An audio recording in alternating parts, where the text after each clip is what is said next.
Hey all, welcome to our channel. నేను మీ హరీశ్వరి లోకేష్. ఇవాళ మీతో మా పీస్ఫుల్ సాటర్డే మార్నింగ్ 5 AM నుంచి ఈవినింగ్ వరకు మా రొటీన్ని షేర్ చేసుకుంటూ మా ధన్వికి అర్లీగా మాటలు రావడానికి, అలాగే 2 years లోపు చక్కగా 4 లాంగ్వేజెస్ నేర్పించడానికి మేము ఫాలో అయిన కొన్ని వాల్యుబుల్ టిప్స్ మీతో షేర్ చేసుకుంటాను. అలాగే ఇవాళ మేము వెళ్ళిన టెంపుల్, దాని హిస్టరీ, దాని సిగ్నిఫికెన్స్ ఏంటి అనేసి డీటెయిల్గా షేర్ చేశాను. సో వీడియో ఎండ్ వరకు చూడండి. మీకు వీడియో నచ్చితే తప్పకుండా లైక్ చేయండి.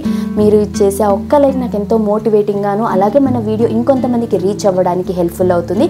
ఎవరైనా ఫస్ట్ టైం వీడియో చూస్తుంటే మిగతా వీడియోస్ కూడా చూసి మీకు హెల్ప్ఫుల్గా అనిపిస్తే వెంటనే మన ఛానల్ని సబ్స్క్రైబ్ చేసుకుని పక్కనే ఉన్న బెల్ ఐకాన్ను క్లిక్ చేయండి. సో దట్ నేను షేర్ చేసే ఏ వీడియో మిస్ అవ్వకుండా చూడగలరు. మార్నింగ్ 5 o'clockకి లేచి ఫ్రెష్ అప్ అయిపోయి నా మార్నింగ్ డీటాక్స్ డ్రింక్ తీసుకున్న తర్వాత వాళ్ళ బ్రేక్ఫాస్ట్కి పొంగల్ ప్రిపేర్ చేస్తున్నాను. మా ఇంట్లో పొంగల్ రైస్తో చేసి చాలా సంవత్సరాలే అయిపోయిందని చెప్పొచ్చు. ఎప్పుడు కూడా బ్రోకెన్ వీట్ ఆర్ దాలియా, పెద్ద గోధుమ రవ్వ వస్తుంది కదా, దీంతోటే పొంగల్ చేసేది. ఎప్పుడు ఈక్వల్ రేషియోలో, అంటే 1 glass గోధుమ రవ్వ తీసుకుంటే 1 glass పెసరపప్పు తీసుకుంటాం ఈక్వల్గా. సో దీన్ని ఫస్ట్ కొంచెం వేయించేసుకోవాలి. ఇది వేయిస్తే టేస్ట్ చాలా బాగుంటుంది, అలాగే పొంగల్ చల్లారిన కూడా గట్టి పడకుండా ఉంటుంది. ఇలా వేయించుకున్న తర్వాత చట్నీ కూడా ప్రిపేర్ చేసుకుంటున్నా. ఇది ఒక గుడ్ హ్యాబిట్ నేను ఫాలో అయ్యేది. ఏంటి అంటే ఎప్పటికప్పుడు ఏదైనా గ్రాసరీ అయిపోతుంది అనగా ఇక్కడ లిస్ట్ చేసుకుంటాను. నేను వీకెండ్లో గ్రాసరీ ఆర్డర్ చేసేటప్పుడు ఈ పేపర్ని ముందర పెట్టుకొని చేస్తాను. So that A grocery miss అవ్వకుండా ఉంటుంది, ఎలాంటి షార్టేజ్ కూడా రాకుండా ఉంటుంది. మీరు తప్పకుండా ఇలా ఒక టు డూ లిస్ట్ ఒక చిన్న పేపర్ అయినా కిచెన్లో మెయింటైన్ చేయండి, చాలా హెల్ప్ఫుల్ అవుతుంది మనకు. ఇలా పెసరపప్పు, దాలియా వేయించుకున్న తర్వాత బాగా వాష్ చేసి 1 glassకి 3 glasses వాటరు, టోటల్ నేను ఇవాళ 2 glasses వేసాను కాబట్టి 6 glass వాటర్ వేసి రుచికి సరిపడ ఉప్పు, కొద్దిగా పసుపు, మిరియాలు వేసి మూత పెట్టి మీడియం ఫ్లేమ్లో 3 whistles ప్రెషర్ కుక్ చేసుకుంటే పొంగల్ రెడీ అయిపోతుంది. అలాగే చట్నీ కూడా కావాల్సినవన్నీ రెడీ చేసుకున్నాను. ఇంకా మిక్సీకి వేయలేదు, ఎందుకంటే సౌండ్ వస్తే దాన్ని లేచేస్తుంది, పనులన్నీ కొద్దిగా ఆగిపోతాయని చెప్పేసి అలా రెడీ చేసి పక్కన పెట్టాను. ఇలాగా పాలు కూడా పొంగిపోయాయి. ఇలాగా పాలు కూడా వేడైపోతే అత్తయ్య వాళ్ళకి కాఫీ ఇచ్చేసి ఇల్లు క్లీన్ చేస్తున్నా. ఇలా పొంగల్ అయ్యేలోగా ఇల్లు క్లీనింగ్ అయిపోతుంది. సో మనం ప్లాన్ చేసుకోవాలి అంతే, ఒక పని తర్వాత ఒకటి, సో దట్ మనకు టైం వేస్ట్ అవ్వదు. మాకు ఇప్పుడు చలి ఎలా ఉందంటే దగ్గర 14 degrees 15 degrees ఉంటుంది. లేయడము, లేచి వణుకొస్తూ ఉంటుంది. కాకపోతే మనము ఇంకా లెయ్యాలి అనుకుంటే, ఎస్పెషల్లీ మనకు ఆడోళ్ళకి రేపు పొద్దున ఏదైనా పని ఉందంటే అలారం లేకపోయినా లేస్తాము. సో మనం అనుకోం కాబట్టి మార్నింగ్ లెయ్యము. కాబట్టి ఎవరైనా అర్లీగా లేవలేకపోతున్నాము అంటే ఫస్ట్ పడుకోబోయే ముందే రేపు ఏం పనులు ఉన్నాయని ఒకసారి విజువలైజ్ చేసుకుంటే ఖచ్చితంగా లేస్తాము. అండ్ ఎప్పుడే కానీ అలారం ఒకసారి పెట్టుకున్నామంటే దాన్ని స్నూజ్ చేయకూడదు. ఒకసారి స్నూజ్ చేసే అలవాటు చేసుకున్నామా ఇంకా లెయ్యలేము. ఇది బెస్ట్ ప్రాక్టీస్. నేను కూడా ఇదే ఫాలో అవుతున్నా. 4కి లేయాలనుకుంటా, బట్ కుదరదు కొన్నిసార్లు. 4, 5, 5:30, 6 ఇలా పోస్ట్పోన్ చేస్తూనే ఉంటుంది. అందులో ఈ చలికి లేవాలని అనిపించదు కదా, బట్ వర్క్స్ ఉన్నాయని ఒకసారి మైండ్లో ఫిక్స్ అయ్యామా ఖచ్చితంగా లేస్తాము. ఇక లోపల ఊడ్ చేసి బయట అంతా కూడా కడిగేశాను. అత్తయ్య గారు నేను ముగ్గు పెడతానంటే సరే ఈ గ్యాప్లో నేను గడప తుడిచేసి పసుపు కుంకుమ అయితే పెడుతున్నాం. మనం గడపకు రోజు పసుపు రాస్తాం కదా, దీనివల్ల ఏంటి అంటే మనకు ఇంట్లో నెగిటివిటీ వెళ్ళి పాజిటివిటీ ఉంటుందనేసి ముందు కాలం నుంచి చెప్తున్నారు. కాకపోతే సైంటిఫిక్గా చూసుకున్నా కూడా టర్మరిక్కి యాంటీ బ్యాక్టీరియల్ ప్రాపర్టీస్ ఉంటాయి కదా, సో లోపలికి ఏవైనా చిన్న చిన్న పురుగులు ఎంటర్ అవ్వకుండా ఉంటాయి. ఎస్పెషల్లీ ఈ చిన్నపిల్లలు ఉండే ఇంట్లో రోజు గడపకు పసుపు రాయడం వల్ల ఒక లేయర్ ఆఫ్ ప్రొటెక్షన్ అనే చెప్పొచ్చు. ఇంకా అది అయ్యాక ఇల్లు మాప్ కూడా చేసేస్తున్నాను. ఇలా చిన్న చిన్న పనుల్లో ఇంట్లో వాళ్ళు మనకు హెల్ప్ చేస్తూ ఉంటే ఆ 10 minutes కానీ మనకు ఎన్నో పనులు అయినట్టుగా ఉంటుంది, కొంచెం రిలాక్సింగ్గా అనిపిస్తుంది.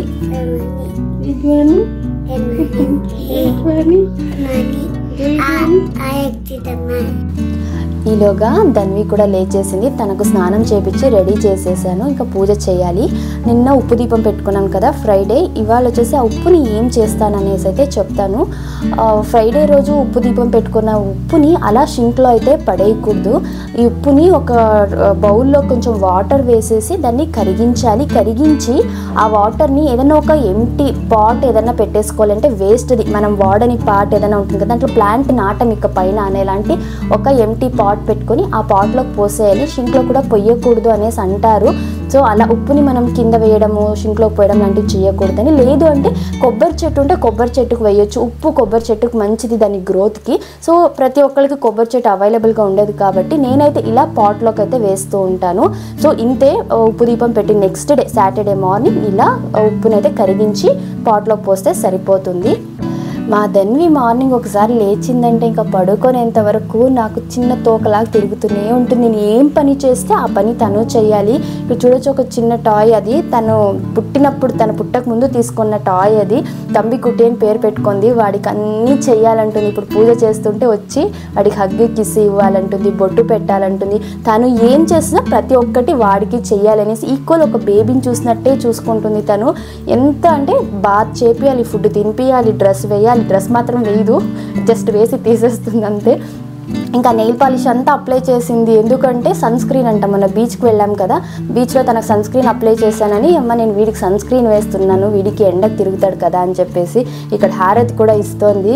ఇంతే పిల్లలు వాళ్ళకి ఏదైనా ఒకటి, ఇది మిమిక్ ప్లే లాంటిది ఇది కూడా. సో వాళ్ళకి మనం ఏం చేస్తామో వాళ్ళు వాళ్ళ ఫేవరెట్ టాయ్ చేయాలి అంటారు. ఇది కూడా స్పీచ్ డెవలప్మెంట్కి హెల్ప్ఫుల్ అవుతుంది. సో ఇవాళ టాపిక్ ఇదే కదా, పిల్లలకి స్పీచ్ డెవలప్మెంట్కి అర్లీగా మాటలు రావడానికి ఏమేమి చేయొచ్చు అంటే, ఫస్ట్ వన్, మార్నింగ్ లేచిన దగ్గర నుంచి పడుకునేంత వరకు ఏమేమి జరుగుతుందో వాళ్ళ చుట్టూ రన్నింగ్ కమెంటరీ లాగా మనం వాళ్ళకి చెప్తూనే ఉండాలి. ఈ ప్రాక్టీస్ ధన్వి పుట్టిన ఫస్ట్ డే నుంచి మేము స్టార్ట్ చేసాం, ఇంట్లో ఉన్న అందరము. సో అందరికన్నా ఎక్కువ టైం ఉండేది మదర్ దగ్గరే కాబట్టి మదర్ రోల్ చాలా ఇంపార్టెంట్. నేను తనని క్యారీ బ్యాగ్లో కూర్చోబెట్టుకుని పనులన్నీ చేసేటప్పుడు కూడా తనతో కంటిన్యూస్గా మాట్లాడుతూనే ఉండేదని. మా ఆయన కావచ్చు, మా అత్తయ్య వాళ్ళు కావచ్చు, ప్రతి ఒక్కళ్ళు తనతో ఎంత టైం అంటే అంత బాగా మాట్లాడుతూనే ఉండేవాళ్ళు. సో పిల్లలు ప్రతిదీ అబ్జర్వ్ చేస్తారు, వాళ్ళు మనల్ని చూసే నేర్చుకుంటారు. కాబట్టి ఇది చాలా ఇంపార్టెంట్. డే టు డే లైఫ్లో ప్రతిదీ వాళ్ళకు చెప్తూనే ఉండాలి. వాళ్ళకి అర్థమవుతుందో లేదా అనే పాయింట్ పక్కన పెట్టి చెప్పాలి. ముందు కాలంలో అంతా జాయింట్ ఫ్యామిలీలు ఉండేవి, టీవీలు ఫోన్లు ఇవేమీ లేవు, అందరూ కూర్చొని చక్కగా కబుర్లు చెప్పేవాళ్ళు. సో పిల్లలకి ఈజీగా మాటలు వచ్చేవి. అప్పుడు అసలు ఈ స్పీచ్ డిలే అనే ఒక పదమే వాడుకలో లేదు. ఇప్పుడు ఎలా అయిపోయిందంటే న్యూక్లియర్ ఫ్యామిలీస్, ఇద్దరు మ్యాక్సిమం అంటే ముగ్గురు, ఎవరికి వాళ్ళు సపరేట్ ఫ్యామిలీస్ ఉండడం వల్ల పిల్లలకి అసలు కంపెనీ ఇచ్చేవాళ్ళు ఎవరు లేకుండా పోతున్నారు. మదర్ ఏమో ఇంటి పనులు అని చెప్పేసి, ఫాదర్ ఏమో ఆఫీస్ వర్క్ అని, లేదా ఇద్దరు పేరెంట్స్ వర్కింగ్ ఉన్నారంటే ఇంకా పిల్లలకు చెప్పని అవసరమే లేదు. మ్యాక్సిమం టైం కేర్ టేకర్ని పెట్టినా కూడా స్క్రీన్కి ఎక్కువ అడిక్ట్ చేయాలి, ఇంక వేరే ఆప్షన్ లేదు పిల్లల్ని ఎంగేజ్ చేయడానికి అన్నట్టుగా అయిపోయి స్పీచ్ డిలే అనేది చాలా ఎక్కువ అయిపోయింది ఈ మధ్య. పిల్లలు ఎవరిని చూసినా కూడా, మా పిల్లోడు ఇంకా మా పాప 3 years అయినా మాట్లాడడం లేదు, చిన్న పదాలు కూడా రావడం లేదని వరి ఎక్కువ అయిపోతూ ఉన్నారు. సెకండ్ థింగ్, స్క్రీన్ టైం అనేది కంప్లీట్గా అవాయిడ్ చేయండి. 2 years వరకు అస్సలు స్క్రీన్ టైం ఇవ్వకండి. 2 years తర్వాత కూడా చాలా లిమిటెడ్గా ఇవ్వాలి. మీరు ధన్విని చూడొచ్చు, ఇప్పటికీ తనకు స్క్రీన్ టైం అనేది లేదు. రీసెంట్గా ట్రై చేసినా కూడా తన ఇంట్రెస్ట్ చూపించడం లేదు. సో మంచిదే అనేసి వదిలేసాము. ఇన్ఫ్యాక్ట్ మా ఇంట్లో మా ఆయన ఏదైనా క్రికెట్ మ్యాచెస్ చూసినా, లేకపోతే ఏమైనా మేము మూవీస్ చూసినా తను పెద్దగా పట్టించుకోదు. అయితే తన టాయ్స్తో ఆడుకుంటుంది, లేకపోతే కిచెన్లో నాతో పాటు ఏదో ఒకటి చేస్తుందే కానీ టీవీ ఇంట్లో రన్ అవుతున్నా కూడా తను పట్టించుకోదు. ఇది ఒక గ్రేటెస్ట్ అచీవ్మెంట్ అండ్ పిల్లలకి మనం ఇచ్చే బెస్ట్ గిఫ్ట్ ఇది. సో ఎంతో వాళ్ళు ప్రాక్టికల్గా ఎక్స్పోజర్ అయ్యే కొద్దీ ఎన్నో విషయాలు తెలుసుకుంటారు. మా ధన్వికి మేజర్ అసెట్ ఇదే అని చెప్పాలి. అడ్వాంటేజ్ అయ్యేది కూడా తనకు మాటలు రావడానికి. తనకు మార్నింగ్ నుంచి ప్రతిదీ ఎక్స్ప్లెయిన్ చేస్తూ ఉంటా, ప్రతిదీ మాట్లాడుతూ ఉంటాము. అలాగే టీవీ లేదు, స్క్రీన్ టైం లేదు. సో వాళ్ళ బ్రెయిన్ అంత యాక్టివ్గా ఉంటుంది, ప్రతిదీ వాళ్ళు అంత క్యాప్చర్ చేయగలుగుతారు. కాబట్టి స్పీచ్ డెవలప్మెంట్కి హెల్ప్ఫుల్ అవుతుంది. ఇంకా మేమైతే బ్రేక్ఫాస్ట్ చేసేసుకొని బయలుదేరేసాము. ఇంకా ధన్వికి ఎక్కడికి వెళ్ళినా తంబికుట్టి ఉండాల్సిందే. ఇంకా ట్రాఫిక్ అయితే చెప్పనవసరం లేదు. సిటీ దాటేసరికి మాకు 2.5 hours పట్టింది, అంత ట్రాఫిక్ ఉంది. సాటర్డే మార్నింగ్ కూడా మేము యాక్చువల్గా ఉండదు అనుకున్నాం ట్రాఫిక్, బట్ చాలా ఎక్కువ ఉంది. ఇంకా ధన్విక్ స్నాక్ వచ్చేసి నిన్న ప్రిపేర్ చేసిన ఈ డ్రై ఫ్రూట్ బైట్స్ అయితే తీసుకున్నాం. ఈ రెసిపీ కూడా ప్రీవియస్ వీడియోలో షేర్ చేశాను, చూడండి ఒకసారి. చాలా హెల్దీ, పిల్లలకి కాదు పెద్దోళ్ళకి కూడా చాలా హెల్దీ. ఇది మంచి టేస్టీగా కూడా ఉంటుంది రెసిపీ, ఎంజాయ్ చేస్తారు. మేము ఎక్కడికైనా ట్రావెల్ చేస్తున్నామంటే తనకు డ్రై ఫ్రూట్స్ కానీ, గీ రోస్టెడ్ మకానా ఇలాంటివి అండ్ ఫ్రూట్స్ కంపల్సరీ క్యారీ చేస్తాం తనకి. ఇంకా లంచ్ టైం అయిపోయిందని చెప్పేసి ఇక్కడ on the way hotel Dwaraka దగ్గర అయితే ఆపాము. ఆన్ ద వేనే ఇది. మేము వెళ్తూ ఉండేది వచ్చేసి భూవరాహస్వామి టెంపుల్కి. ఇది బెంగళూరు నుంచి అరౌండ్ 188 kilometers ఉంది. మనకు భూవరాహస్వామి టెంపుల్ అని మనం సెర్చ్ చేస్తే గూగుల్లో చాలా టెంపుల్స్ని చూపిస్తారు బెంగళూరు సరౌండింగ్, అలాగే మైసూర్ దగ్గర. సో మేజర్గా అంటే ఏమన్నా ఇల్లు కావాలి లేదంటే స్థలం కావాలి అనుకునే వాళ్ళు విజిట్ చేయాల్సిన మేజర్ టెంపుల్ వచ్చేసి ఇది కల్లహల్లిలో ఉండేది. సో 188 kilometers అయితే అవుతుంది. మేము ఆల్మోస్ట్ ఒక 2 yearsగా అనుకుంటున్నాం, బట్ ఏదో ఒక రకంగా పోస్ట్పోన్ అవుతూనే వచ్చింది. ఇది కూడా సడన్ ప్లాన్, మా ఆయన అలా అనుకున్నారు. ఇంకా అత్తయ్య వాళ్ళు కూడా ఊరు నుంచి వచ్చారు టెంపుల్కి వెళ్దాం అనేసి. అందరం బయలుదేరాము. ఇంక ఇక్కడైతే హోటల్ దగ్గర ఆగాము లంచ్ కోసం. ధన్వి ఆకలేస్తుంది అంటే లంచ్ చేసేసుకొని ఇంకా బయలుదేరాలి. మా ధన్వికి ఇక్కడ రాగానే ఫస్ట్ చూసింది ఆ ప్లేయింగ్ ఏరియా. అంతవరకు ఆకలి అనింది. ఇంకా కార్ దిగ్గానే ఆ ప్లేయింగ్ ఏరియా చూడగానే అమ్మ నేను ఇక్కడ ఆడుకుంటాను, నాకు మమ్ము వద్దు ఆకలి లేదు అనింది. లేదు నాన్న మమ్ము తినేసిన తర్వాత నువ్వు ఆడుకో అంటే కరెక్ట్గా ఒక 10 minutesలో ఫినిష్ చేసేసి ఆయా తాతని పిలుచుకొని వచ్చేసింది. ఇంకా మేము ఫోన్ చేస్తూనే ఉన్నాము. తను అంత ఫాస్ట్గా పరిగెత్తి వచ్చింది. చూడొచ్చు వాళ్ళకి ఏదైనా ఇష్టమైంది అంటే అన్నీ ఎంత ఫాస్ట్గా చేసేస్తారో. ఇక next one outdoor activities or evening walks. ఇవి చాలా చాలా ఇంపార్టెంట్. ధన్వి పుట్టిన దగ్గర నుంచి ఫస్ట్ డే నుంచే కూడా తనకి ఎత్తుకొని కానీ స్ట్రోలర్లో కానీ లేకపోతే క్యారీ బ్యాగ్లో ఇలా ఈవినింగ్ వాక్స్కి అయితే పిలుచుకెళ్తున్నాం. దీనివల్ల వాళ్ళు బయట ప్రపంచానికి ఎక్స్పోజర్ అవుతారు. బయట ఏమేమి ఉన్నాయి ప్లాంట్స్ చూపిస్తాం, వెహికల్స్ చూపిస్తాము. అలాగే వాళ్ళ ఏజ్ గ్రూప్ ఉన్న పిల్లలకి ఎలా విష్ చేయాలి సో చూస్తూ ఉంటారు కదా, హాయ్ బాయ్ ఇలాంటివి మనం మంత్స్ బేబీగా ఉన్నప్పటి నుంచే చెప్తూ ఉన్నట్లయితే వాళ్ళ సోషల్ యాంగ్జైటీ ఆ ఫియర్ అనేది తగ్గుతుంది. అలాగే పెద్దవాళ్ళకి కనిపిస్తే వాళ్ళకి ఎలా విష్ చేయాలి, వాళ్ళని చూసి ఒక స్మైల్ ఇవ్వడం కూడా ఒక గెస్చరే. సో ఇవన్నీ స్లోగా ప్రాక్టీస్ అవుతుంటే పిల్లలు నేర్చుకుంటారు. బయట అబ్జర్వేషన్ అనేది ఎక్కువగా ఉంటుంది కాబట్టి వాళ్ళలో మాటలు త్వరగా రావడానికి హెల్ప్ఫుల్ అవుతుంది. మా ధన్వి అసలు తను 6-7 months వచ్చేసరికి హాయ్ బై చక్కగా చెప్పేది. ఈ కూయింగ్ అంటే కా పా ఇలాంటివన్నీ వస్తుంటాయి కదా, సో తను అక్కడే ఎక్స్ప్లెయిన్ చేయడం స్టార్ట్ చేసింది. మాకు ప్రాక్టికల్గా హెల్ప్ఫుల్ అయింది ఈ అవుట్డోర్ యాక్టివిటీస్ అనేది. ఎవరైనా పిల్లలు ఇంట్లో మాట్లాడతారు, బయట వాళ్ళతో మాట్లాడడానికి భయపడతారంటే ఈ outdoor activities or evening walks compulsory వాళ్ళ రొటీన్లో ఇంక్లూడ్ చేయండి. ఇది పిల్లలకే కాదు పేరెంట్స్కి కూడా చాలా స్ట్రెస్ రిలీఫ్ అవుతుంది. ఎస్పెషల్లీ హోమ్ మేకర్స్కి ఇంట్లోనే ఉంటాం కదా మార్నింగ్ నుంచి నైట్ వరకు, అలా కాసేపు ఒక ½ hour బయట పిల్లలతో పాటు వాక్ వెళ్ళినట్లయితే మనకు కూడా కొద్దిగా రిఫ్రెషింగ్గా అనిపిస్తుంది. అలాగే నెక్స్ట్ నైట్ వరకు కూడా ఇంకా పడుకునేంత వరకు స్ట్రెస్ ఫ్రీగా పనులు చేసుకోగలుగుతాం. సో దట్ పిల్లల మీద అరవడం కోప్పడడం లాంటి ఎఫెక్ట్స్ తగ్గుతాయి. పిల్లలు పుట్టిన తర్వాత ఏ స్టేజ్కి ఆ స్టేజ్ నెక్స్ట్ స్టేజ్లో పిల్లలు కొంచెం మనం ఓకే వాళ్ళని చూసుకోవచ్చు అనుకుంటాం కదా, కానీ చెప్తున్నాను ఇప్పుడు ధన్వి 2 years 11 months మేము అలా అనుకుంటూనే ఉన్నాము. నెక్స్ట్ మంత్ తనకు 3 years ఎలా అయిపోయిందంటే వైల్డ్ 3 అంటారు కదా, అలాగే ఉంది సిచ్యువేషన్. అయితే చెప్పిన ఏ ఒక్క మాట వినను అంటుంది. ఇంకా స్ట్రిక్ట్గా చెప్తే కానీ వినదు తను. అండ్ ప్రతిదీ తను చెప్పింది జరగాలి చెయ్యాలి అంటుంది. ఇక్కడ చూడొచ్చు తను అన్నీ నన్ను కూర్చోమంటుంది. నాన్న ఇది పిల్లలది, మేము పెద్దవాళ్ళం కూర్చోకూడదు అంటే లేదమ్మా నువ్వు నా బేబీ కదా నువ్వు కూర్చో పర్లేదు నువ్వు కూర్చోవచ్చు అని. దానికి తోడు మా ఆయన కూడా పర్లేదులే నీ వెయిట్ నా తట్టుకుంటుంది కూర్చోనా. కానీ ఇంకా తనకి అబ్బా ఫుల్ హ్యాపీ. ఇంకా సరే అమ్మ కూర్చో అనేసి వదిలిపెట్టలేదు. ఇంకా సరేలే ఇంకా తనంతా మొండికేసింది కదా అనేసి కాసేపు నేను ఆడుకున్నాను. మా ధన్వి వల్ల నేను అలా కాసేపు చైల్డ్హుడ్కి వెళ్ళేసి వచ్చేసాను. ఈ రూట్ అయితే చాలా బాగుంది, రోడ్ అన్నీ బాగున్నాయి. అండ్ చుట్టూ నది చాలా గ్రీనరీగా ఉంది. ఇంకా టెంపుల్ దగ్గరికి వెళ్తూ కోకోనట్ ప్లాంటేషన్ ఎక్కువగా ఉంది. అలాగే వక్కలు కూడా ఎక్కువగా ఉన్నాయి. మెయిన్ వాటర్ సోర్స్ చాలా బాగుంది. కొంచెం ఎక్కడో విలేజ్కి వెళ్తున్న ఫీలింగ్ అయితే వచ్చింది. మెయిన్గా సిటీలో ఉండే వాళ్ళకి ఇలాంటి ఒక విలేజ్ ఎన్వైర్న్మెంట్ అనేది కనిపిస్తే చాలా అంటే రిఫ్రెషింగ్గా అనిపిస్తుంది కదా. చాలా రోజుల తర్వాత నేను పుట్టి పెరిగిందంతా విలేజ్లోనే, కానీ నాకే ఇలా అనిపిస్తుంది అంటే ఇంకా సిటీలో ఉండే వాళ్ళ ఫీలింగ్ ఇంకా చెప్పని అవసరమే లేదు. ఇక నెక్స్ట్ వన్ వచ్చేసి పిల్లలతో పాటు రైమ్స్ పాడడము, స్టోరీ బుక్స్ చదవడము. దీనివల్ల ఏమి అంటే విత్ ఎక్స్ప్రెషన్స్ మనం చేస్తుంటే పిల్లలు ఎంగేజ్ అవుతారు. దీనివల్ల వొకాబులరీ క్యాచ్ చేస్తారు, చాలా వర్డ్స్ నేర్చుకుంటారు. బుక్లో పిక్చర్స్ చూపిస్తూ మనము క్రియేటివ్గా స్టోరీ నరేట్ చేస్తుంటే వాళ్ళు మన ఇష్టంగా చూస్తారు కదా, అప్పుడే చాలా విషయాలు నేర్చుకుంటారు. ఈ స్క్రీన్ టైం వల్ల వచ్చే మెమరీ కన్నా మనం ప్రాక్టికల్గా నేర్పించే మెమరీ చాలా రోజులు గుర్తుంటే దాని ఇంపాక్ట్ అనేది ఎక్కువగా ఉంటుంది. ఆల్రెడీ స్పీచ్ డెవలప్మెంట్ గురించి మోర్ దెన్ 1 hour ఒక వీడియో షేర్ చేశాను. 1 minute వీడియో చూసే కాలంలో 1 hour వీడియో ఎవరు చూస్తారు? బట్ ఇప్పటికీ మన ఛానల్లో ఎక్కువ మందికి రీచ్ అయిన వీడియో అదే. అంటే దాన్ని బట్టి అర్థమవుతుంది ఎంతమంది పిల్లలు ఈ స్పీచ్ డిలే వల్ల సఫర్ అవుతున్నారు అని చెప్పేసి. డీటెయిల్గా కావాలంటే ఆ వీడియో లింక్ నేను డిస్క్రిప్షన్లో ఇస్తే ఒకసారి చెక్ చేయొచ్చు. అలాగే పిల్లలకి స్టోరీస్, రైమ్స్, ఫ్లాష్ కార్డ్స్ ఎలా చూపించాలి అనేసి కూడా ఒక డీటెయిల్ వీడియో షేర్ చేశాను.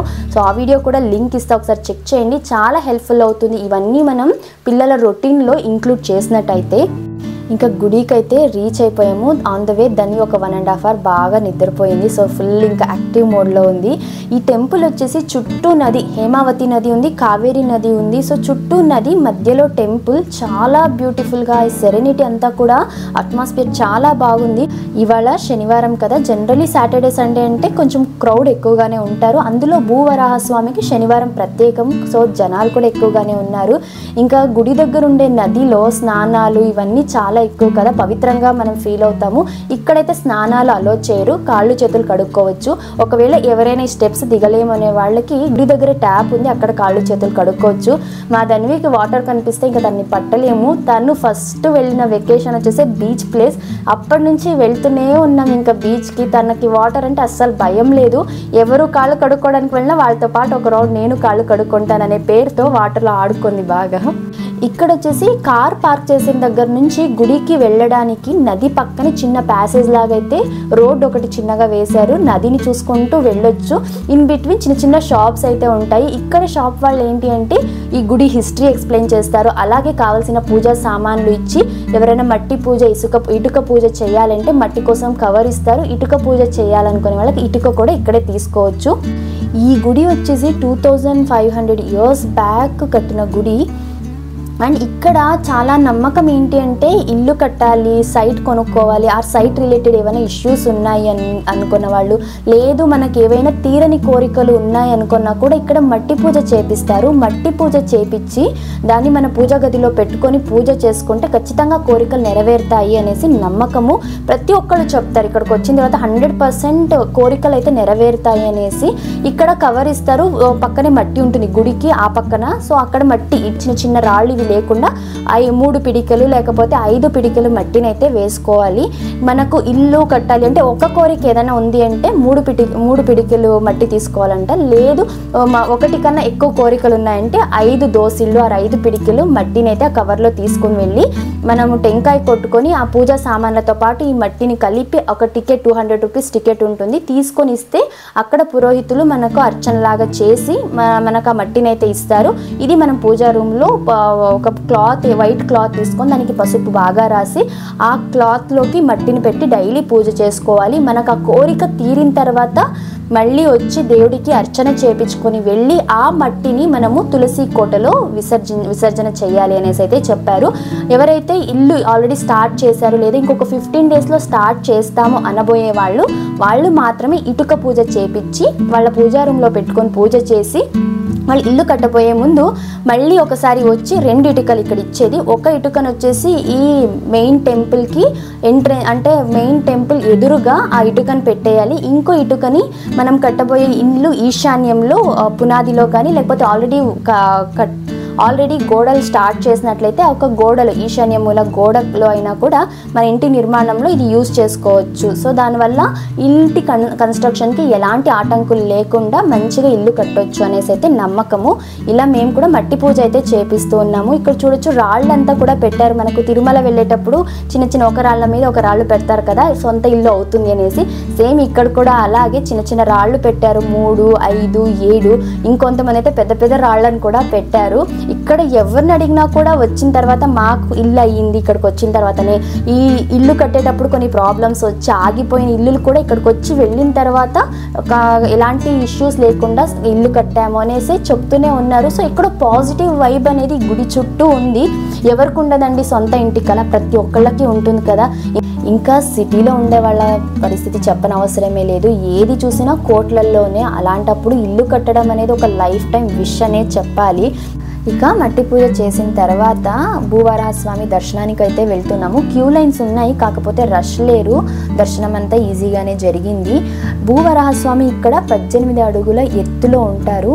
మనకు పద్మనాభస్వామి, కేరళలో ఉండే పద్మనాభస్వామి గుడిలో ఎలాగైతే దీపాల వెలుగులో దేవుడిని చూడాలో ఇక్కడ కూడా సేమ్ అలాగే. లోపల లైట్స్ లేవు అండ్ కెమెరా అలో లేదు కాబట్టి నేను చూపించలేదు మీకు.